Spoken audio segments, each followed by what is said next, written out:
A sto giro ho deciso di mettermi davvero alla prova intagliando un Green Man in un pezzo di legno trovato a terra, con attrezzature non adatte all'intaglio, ovvero un coltello serramanico da campeggio, un cutter e un taglierino tipo bisturi per i dettagli. È da un po' di tempo che volevo realizzare un progetto simile, perché il cutter è stato il mio primo strumento per l'intaglio e penso sia interessante vedere se, dopo 2 anni che non utilizzo più un cutter come strumento principale, sia cambiato qualcosa. Ringrazio Wolfcraft per aver reso possibile la realizzazione di questo progetto, fornendo tutta l'attrezzatura necessaria per questo lavoro. Link di tutte le attrezzature utilizzate qui sotto in descrizione.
Perdonatemi se in questo video le riprese saranno spesso tremolanti, ma questo legno è duro duro, pieno di piccoli nodi, e sto utilizzando attrezzi non pensati per intagliare. Questo mi ha costretto ad esercitare parecchia forza.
Voglio dare un parere sincero alle lame che ho appena utilizzato per fare questo lavoro, questo progetto.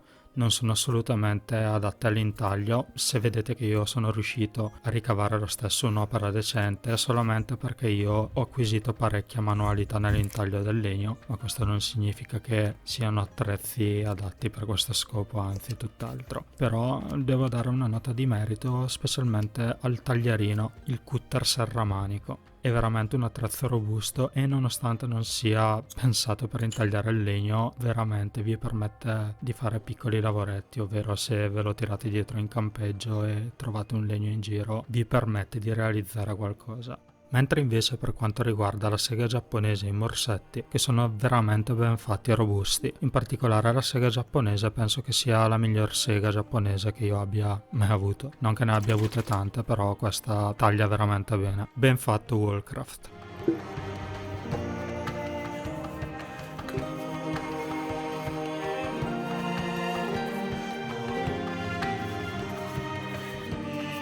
Bene, prima delle immagini finali e dei vostri lavori, vi ringrazio per aver guardato. Se pensate che il mio lavoro valga la pena di essere supportato, lasciatemi un like, iscrivetevi al canale e condividete. Se foste particolarmente generosi e voleste avere accesso ai pattern e contenuto extra, potete anche supportare il progetto economicamente tramite Patreon, link qui sotto in descrizione. In tal proposito un grazie speciale a tutti i sostenitori Patreon che mi aiutano a crescere e un grazie ancora a Wolfcraft. Ciao!